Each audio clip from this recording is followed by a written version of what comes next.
안녕하세요. 북클럽 비바. 오늘은 죄와 벌, 도스토옙스키 죄와 벌 2부의 4장하고 5장을 해보겠습니다. 지금 2부에 들어와서 라스콜리니코프가 그 경찰서에서 졸도했다 나와가지고 방에 와서 의식을 잃었죠. 그리고 3일 동안 의식을 잃었다가 이제 깨고 회복하는 중인 5일차예요. 이것도 재밌죠. 그리스도가 3일 만에 부활하셨다 그러는데 라스콜리니코프가 여기서 의식을 잃고 다시 깬 게 3일 만입니다. 이 2부 4장을 시작하는 대목이 좀 재밌는데요. 조시모프라는 그 의사가 있거든요. 그 의사의 외모를 제가 도스토옙스키는 인물의 외모를 정성 들여 묘사하지 않는다. 톨스토이처럼 그랬는데 한 번씩 길게 묘사하는 경우가 있어요. 이 묘사를 한번 들어보세요. 조시모프는 키가 크고 살이 뒤룩뒤룩 찐 사람으로서 약간 푸석푸석하고 핏기 없이 창백한 얼굴은 매끈하게 면도를 했고 머리카락은 밝은 금발에 곧게 뻗어 있으며 안경을 끼고 있고 피둥피둥 살이 쪄 부풀어 오른 손가락에는 커다란 금반지를 끼고 있었다.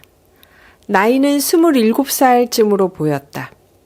옷차림은 헐렁하고 멋스러운 가벼운 외투에 밝은 색깔의 여름용 바지를 입고 있었는데 대체로 그가 입고 있는 옷은 전부 낙낙하고 멋스러운 이제 막 맞춘 것이었다.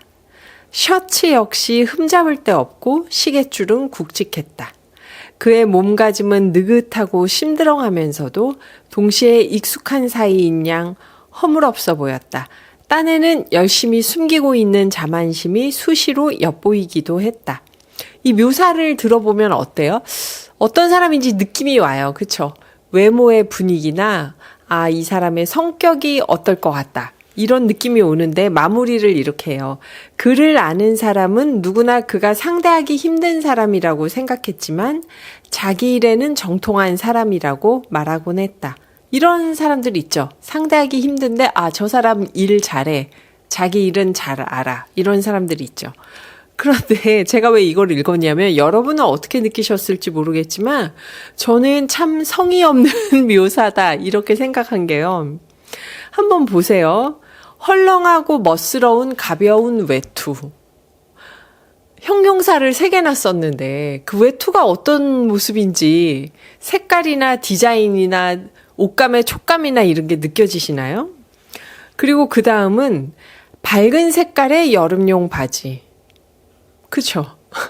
그리고 대체로 그가 입고 있는 옷을 하면서 옷차림을 이렇게 퉁쳐버리면 안 되죠. 근데 대체로 그가 입고 있는 옷은 전부 낙낙하고 멋스러운 이제 막 맞춘 것이었다. 그러면 약간 낙낙하게 맞춘 옷이라는 건 아는데 그게 왜 멋스러운지 묘사가 안 돼 있잖아요.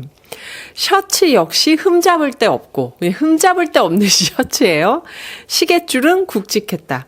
이 사람의 외모나 어떤 성격을 묘사하는 거에 비하면 입고 있는 옷이나 뭔가 그런 보이는 소품이나 이런 거에 대한 묘사는 그닥 저는 뛰어난 묘사라는 느낌이 안 들고 톨스토이하고 정말 달라요. 톨스토이의 묘사는 딱 보면은 그 옷차림의 섬세한 묘사에서 그 사람이 누군지가 드러나잖아요. 근데 도스토옙스키는 그 사람이 어떤 사람일지를 외모, 얼굴 표정이나 짐작되는 분위기나 성격 묘사를 막 하면서 직접적으로 그 사람의 옷차림을 통해서 느낄 수 있는 건 굉장히 이렇게 미안한 표현이지만 굉장히 왜 이렇게 묘사하면 우리가 어떻게 알지? 하는 그런 묘사 아닌가요? 저는 도스토옙스키가 인물 묘사를 이렇게 길게 할 때마다 솔직히 속으로 좀 웃음이 나요. 그냥 잘하는 거에 집중해서 하시지. 이렇게 묘사를 잘하는 작가들을 의식하고 이런 대목을 썼나? 이럴 때가 있는데요. 그러나 어떤 사람인지 느껴진다는 거. 이게 도스토옙스키의 매력이죠.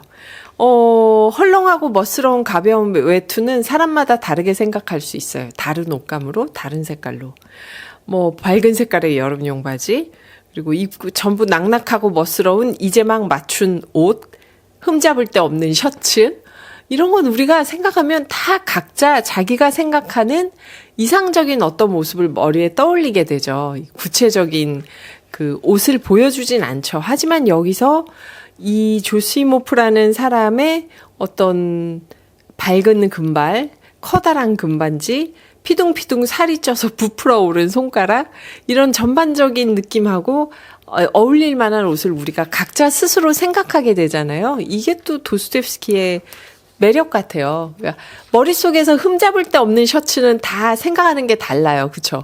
근데 만약 작가가 멋진 셔츠를 묘사하면 어떤 사람은 멋지다고 생각하고 어떤 사람은 좀 안 어울린다고 생각할 수 있잖아요. 근데 흠잡을 데 없는 셔츠 이렇게 쓰면 모든 사람들이 자기가 지금까지 살면서 본 셔츠 중에서 흠잡을 데 없는 셔츠를 떠올릴 거 아니에요. 이게 도스토옙스키의 특징 같아요. 옷이나 어떤 소품이나 이런 묘사를 느낌으로 해버려요. 그냥 각자 상상하도록. 묘사를 한번 얘기해 드린 거고요. 여기서도 색깔은 딱 2번 나오죠. 밝은 금발, 커다란 금반지. 그쵸? 나머지는 자세하게 설명해 주지 않았어요. 색깔을. 노란색에 가깝죠. 금반지, 금발. 그렇게 가고요. 금발은 사실 약간 흰색에 가까운 연한 노랑으로 봐도 되는데 그렇습니다. 이 대목에서 조시모프가 들어오니까 라즈미힌이 막 환호했잖아요. 이 앞에 3장에서. 그 4장은 조시모프가 어떤 사람인지 딱 묘사하면서 시작을 해요. 라즈미힌이 막 떠들죠. 그래서 이제 라스콜리니코프의 상태에 대해서도 서로 얘기하고 뭔가 조시모프가 의사로서 이런 어떤 정신질환 비슷한 창난증인가? 뭐라고 해야 될지 모를 이 상태를 이렇게 양호하게 낫게 하면서 지금 의사로서 자기의 어떤 성과를 보여주고 있기도 하고요. 근데 라즈미힌은 자기 집에 집들이 한다고 사람들을 막 초대해요. 근데 여기서부터 라즈미힌의 성격이 어떤 사람인지가 이 대화와 상황 속에서 드러나요.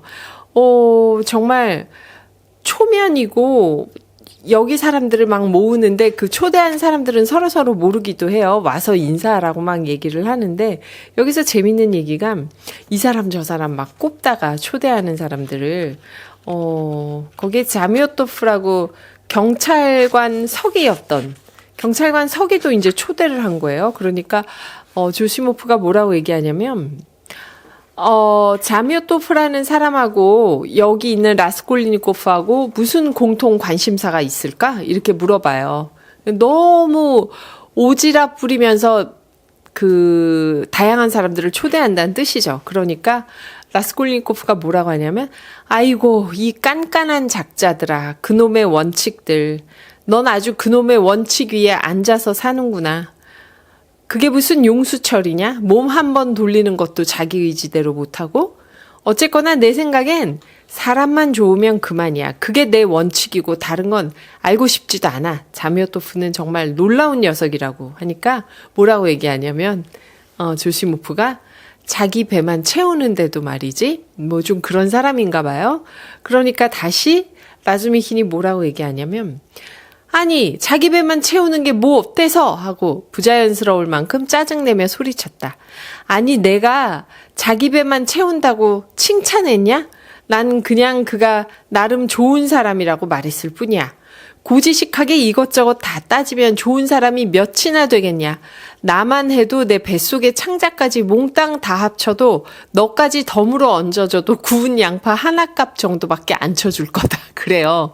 그러니까 우리는 뭐가 그렇게 잘나서 그렇게 엄격한 원칙으로 남을 판단하냐 이런 얘기를 하는 거죠. 그러니까 라즈미힌이 그렇다고 해서 자기 배 채운 걸 잘했다고 얘기하는 건 아니에요. 이게 라즈미힌의 그런 정말 너그럽고 지난번에 유튜브 댓글에 보면 죄와벌을 읽으면서 1권 2권 읽으면서 마음에 드는 주인공은 라즈미힌 한 명이더군요. 막 이런 분 계시던데 저도 그 얘기 진짜 많이 들었거든요. 근데 여기 라즈미힌이 뭐라고 얘기하냐면 그 녀석은 자미오토프죠. 아직 풋내기라서 나는 그 녀석의 머리카락을 살짝 잡아당길 거야. 그 녀석은 내칠 것이 아니라 당겨야 해. 사람을 내쳐서는 고칠 수가 없어. 풋내기는 더 그렇고. 에이, 너희들 이 진보 멍텅구리들은 아무것도 못 알아먹지. 사람을 존경하지도 않고 괜히 자기 성질이나 돋구고 네가 정 그러면 말이야 하면서 우리 사이에 공통 관심사를 얘기하자.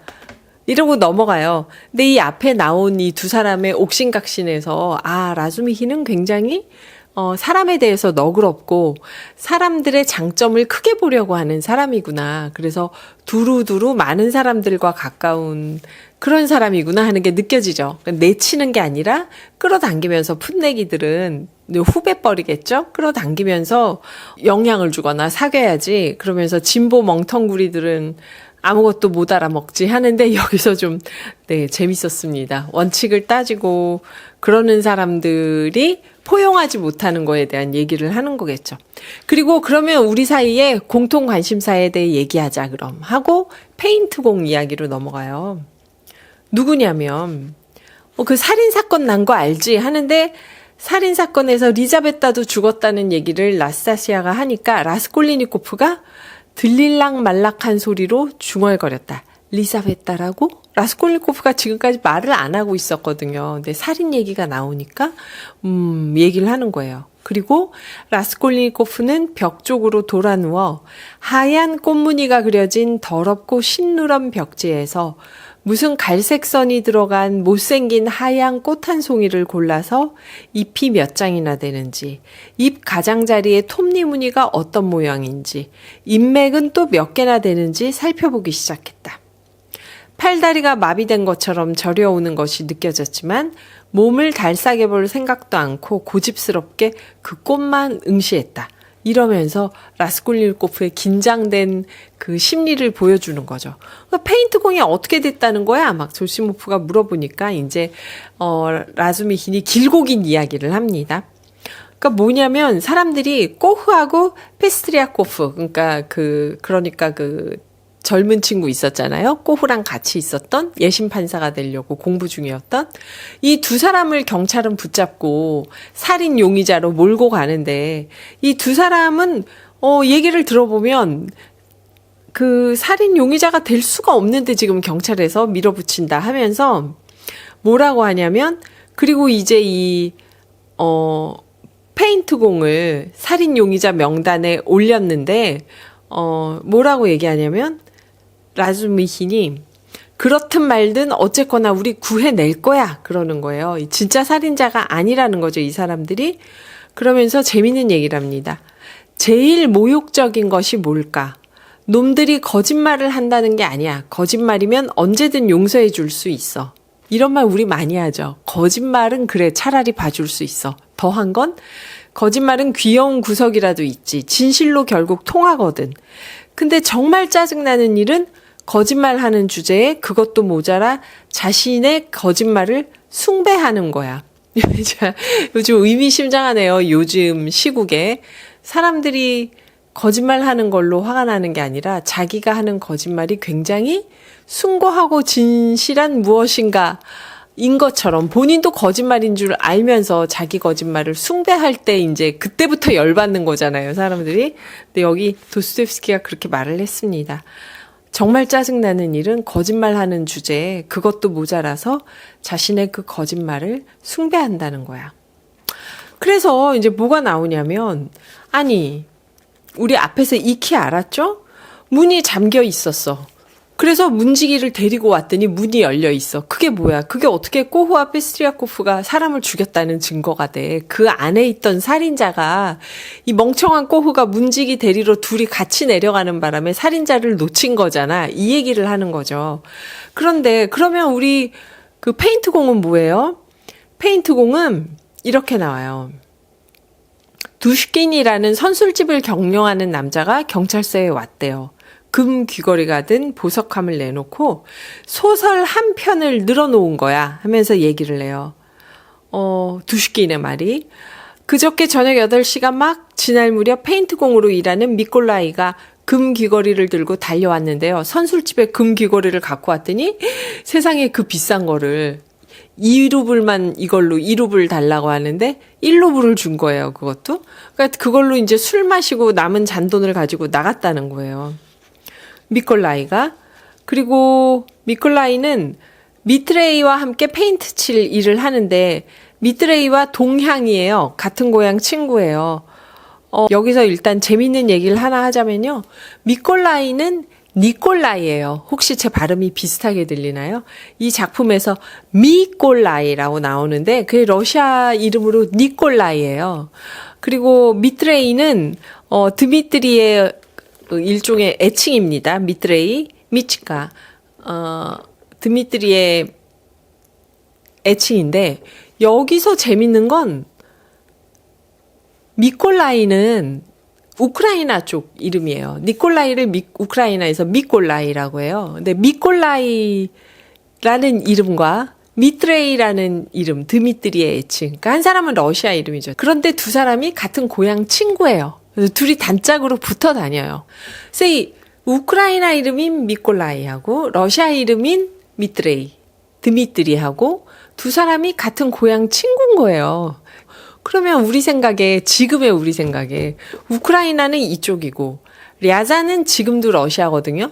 옛날에도 러시아였고 우크라이나도 이 당시에는 다 같은 러시아 제국 안에 있는 러시아였죠. 그런데 어떻게 한 고향에서 우크라이나 사람하고 러시아 사람이 같은 고향 친구로 단짝이야? 하고 지금 우크라이나 러시아 전쟁을 겪고 있는 우리는 그 시대 사람들은 그렇게 생각할지 모르겠지만 그때 19세기의 러시아에서 우크라이나와 러시아는 남러시아 쪽에서 그냥 러시아 사람 우크라이나 민족 다 그냥 좀 더 살기 좋은 곳을 찾아가서 사는 거예요. 그러면은 그 마을에서 뒤섞여 사는 거예요. 그러니까 랴잔의 이 마을에 이 고장에 거기가 살기 좋으니까 모여와서 살다 보니까 그 안에 우크라이나 사람도 있고 러시아 사람도 있고 또 여러 다른 민족도 있었을 수 있죠. 단짝인 두 사람, 러시아어를 하고 러시아 문화 안에 있는 두 사람, 남부 러시아 쪽에 이 미콜라이라는 이름이 우크라이나계 이름이라는 거를 알지만 그게 이상하지 않았던 거예요. 이게 저는 참 이때 시대상 어떻게 보면 지난 역사를 보여준다는 생각을 해요. 미콜라이, 우크라이나 이름입니다. 미콜라이하고 미트레이는 드미트리의 애칭이니까 러시아 이름이죠. 이 두 사람이 여기 아주 재미있게 나오는 게 미콜라이가 그래서 3일 동안 없어졌다가 나타나요. 여기도 또 3일이죠. 실컷 놀다가 새벽녘에야 술 취해 돌아오고 또 있다 또 나가갖고 놀다가 그래서 자기 혼자 일하고 있다고 미트레이가 그랬는데 이 사람들이 일하는 곳이 리자베타하고 전당포 할머니가 돌아가신 살해당한 아래층이었어요. 근데 한번 생각해 보세요. 라스콜리니코프가 그 건물 안에 들어갔다가 얘기가 나오잖아요. 한 층이 공사를 하고 있었다고. 그리고 올라가잖아요. 내려올 때 그 공사하던 곳에 숨었잖아요. 숨고 내려왔는데 바로 그 자리에서 공사하던 사람들이었던 거예요. 미콜라이하고 미트레이가. 근데 여기서 미트레이가 이 귀걸이가 어디서 났냐고 했더니 길바닥에서 주웠다고 얘기를 하죠.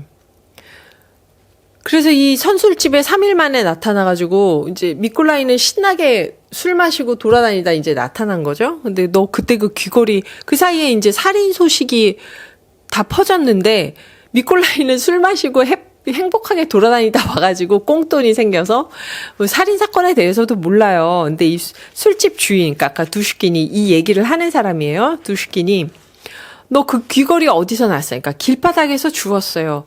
근데 이게 이상한 거예요. 이상해서 자기가 찾아가 봤더니 아무래도 이 사람이다. 그래가지고 신고를 한 거죠. 두슈킨이.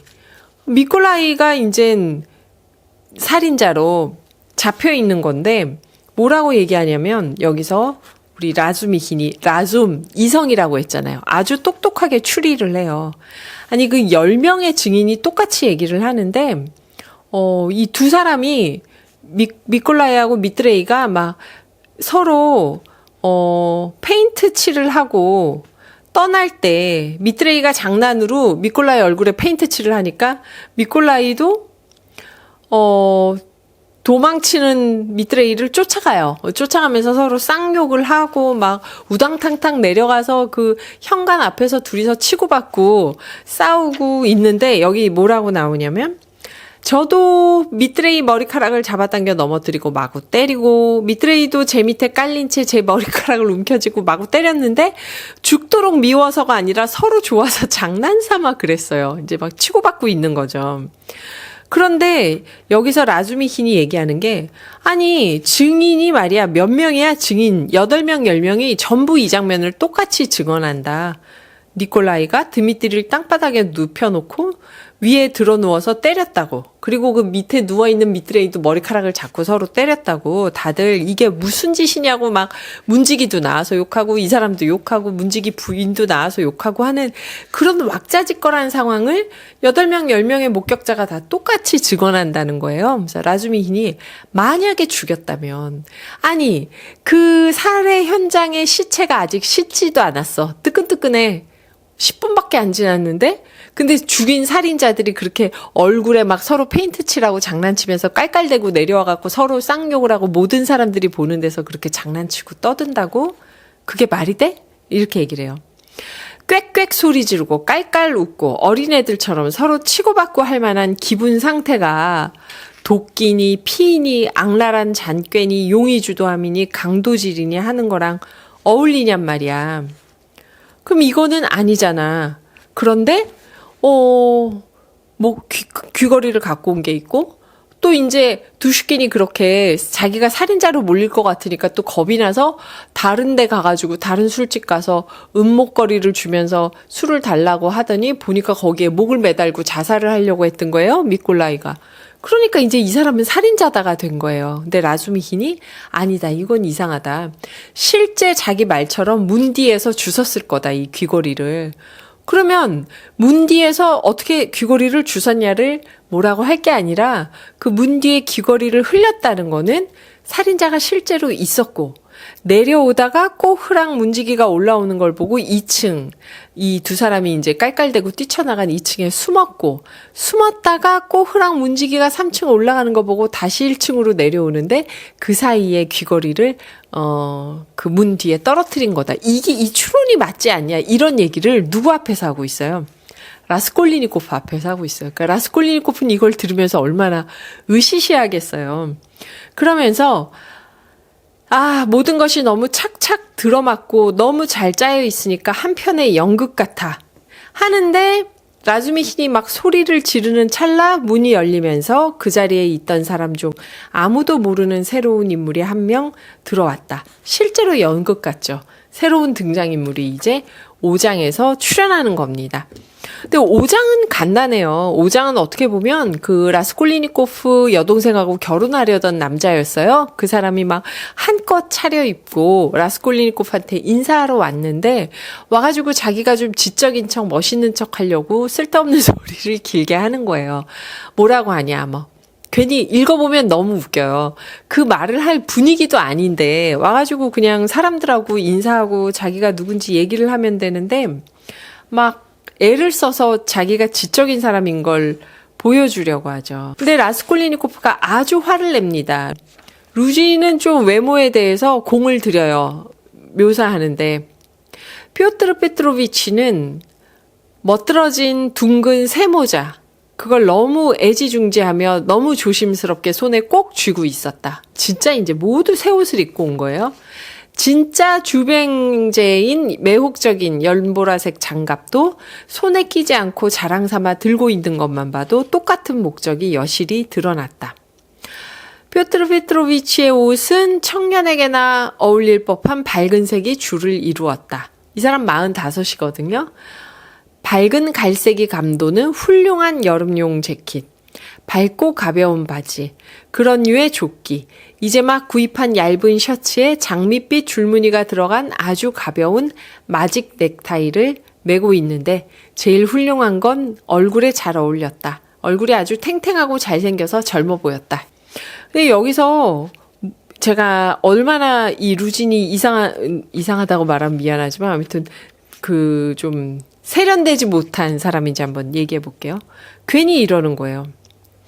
번영이 혹은 시쳇말로 진보가 있으며 비록 과학과 경제적 진리의 이름으로라도 막 이러면서 가령 지금까지 이웃을 사랑하라 하는 말을 듣고 그 말에 따라 사랑했다면 어떤 결과가 됐겠습니까? 카프탄을 반으로 잘라서 이웃과 나눈 결과 우리 둘 다 반쯤 헐벗은 꼴이지 이 웃돌이를 얘기해요. 아시아의 속담대로 두 마리 토끼를 쫓다가 한 마리도 잡지 못한다는 꼴이 됐겠죠.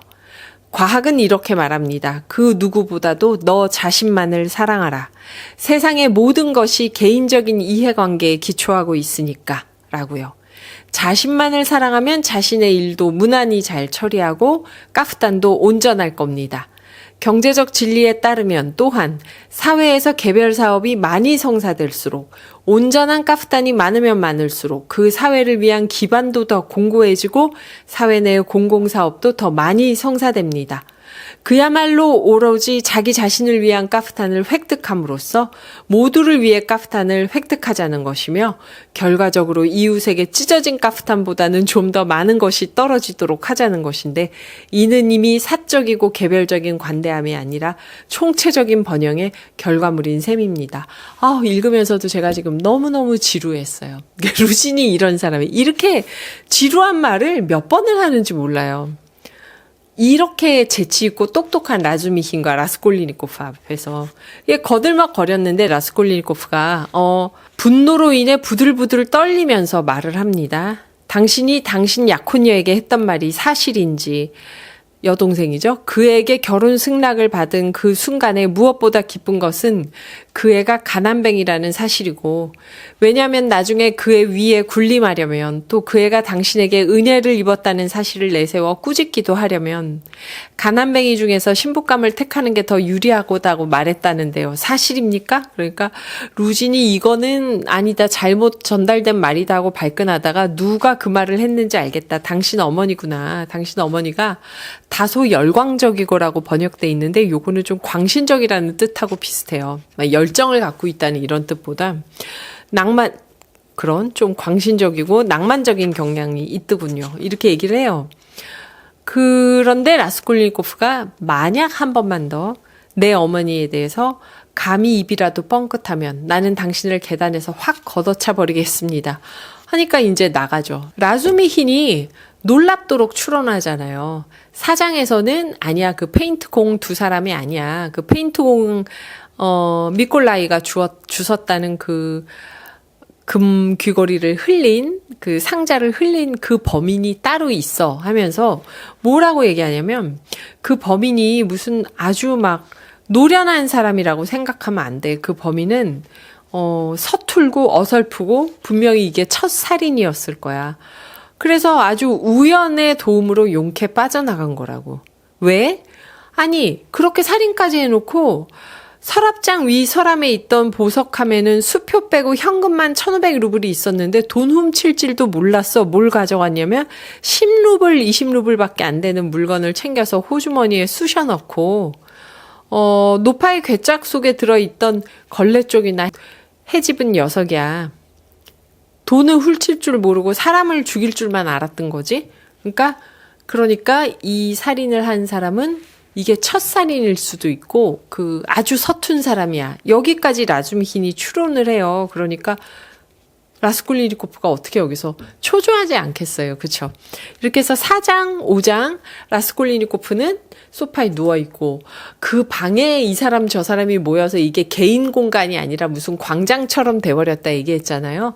연극 무대처럼 돼서 얘기를 하는데 4장이 아주 재밌습니다. 라즈미힌이 그 페인트공 이야기를 전할 때 처음에는 두슈킨이 이랬어 하고 얘기하다가 두슈킨의 말 중에서 미콜라이 얘기를 하다가 근데 미콜라이가 이렇게 얘기하지 또 미콜라이의 말을 전해요. 그러니까 이 말은 전부 라즈미힌이 하는 말인데 그 안에 두슈킨의 말도 있고 미콜라이의 말도 있고 이걸 김영경 선생님은 정확하게 번역하려고 따옴표나 작은 따옴표로 구분했는데 실제로 그냥 러시아어를 읽으면 이게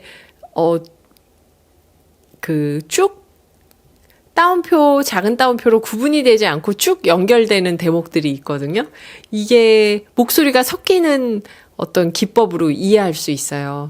그러니까 내가 말을 하면서 다른 사람의 말을 전달하는데 이게 내 말과 정확하게 분리된 게 아니라 내 말 속에 이 다른 사람의 말이 섞이는 거죠. 이거는 우리가 남의 말 전달할 때 한번 생각해 보세요. 그러니까 내 말에 다른 사람 말을 섞으면서 거기에 내 말을 또 집어넣죠. 내 해석이나 내가 느낀 점들을 그렇게 전달이 되다가 갑자기 내가 전하려고 했던 이 사람의 말만 또 집중적으로 전해요. 그러니까 이 등장인물이 말하고자 하는 화자가 여러 명이 중첩돼서 라수미 힌이 하고자 하는 말 안에 섞여 있는 거예요. 이걸 뭐 말하는 사람은 라수미 힌인데 그 안에 누구 안에 누구 안에 누구가 들어있다. 이렇게 볼 수도 있고 아니면은 이게 그렇게 막 그 다이어그램처럼 해석하지 않고 그냥 이 말이 쭉 지나가는데 그 안에 이렇게 물감이 스며들듯이 다른 사람의 말이 스며든다. 이렇게 이해해 볼 수도 있어요.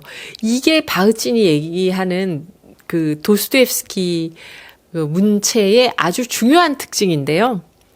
대화적 성격을 갖게 되는 이거는 우리가 좀 나중에 또 얘기를 마저 해보겠습니다. 오늘은 그래서 라스콜리니코프 입장에서도 지금 아주 독특한 장면인 거예요. 자기는 누워 있어요. 그런데 라수미 힌이 내가 생각할 때 이 살인은 이래. 근데 두슈킨이 이랬어. 근데 경찰은 꼬흐를 데리고 이러고 있어. 미콜라이는 지금 이래. 죽인 살인이 일어난지도 모르고 3일 동안 술 마시고 놀다 온 이 천하태평 미콜라이에게 지금 살인의 누명이 뒤집어 씌워지고 있는데 내가 볼 때 아니 살인을 한 사람들이 그렇게 아이들처럼 막 페인트 칠 얼굴에 하고 치고받고 싸우고 그렇게 놀 수가 있을까 하는 여러 추론을 들으면서 결국 그 사람은 초짜야. 돈을 못 가 1,500루블을 놔두고 가는 살인자가 어딨어. 여러 이야기를 들으면서 라스콜리니코프는 자기가 살인했던 그 장면에 대해서 이 사람의 시선, 이 사람이 겪는 상황을 계속 이렇게 어떤 만화경처럼 돌려가면서 이야기를 듣고 있는 거죠.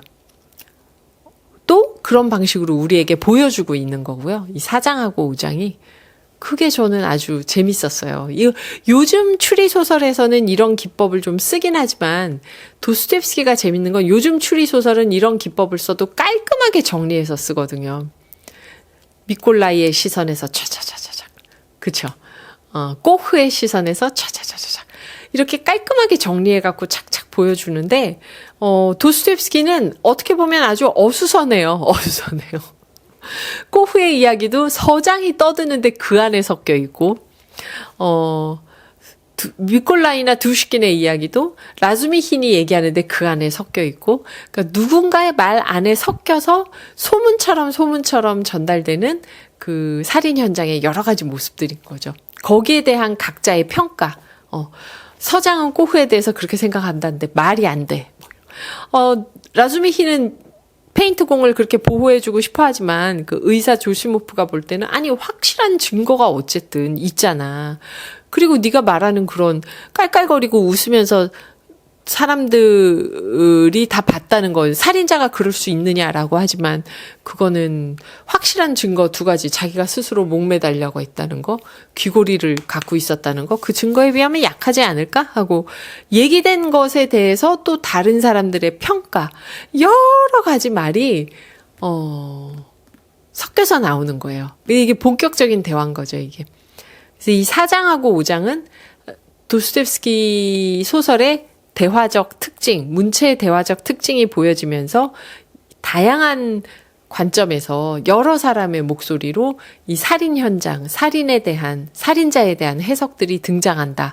그 말씀을 드리고 싶고요. 5장에서는 새로운 인물이 무대 위에 등장했는데 루진이었죠.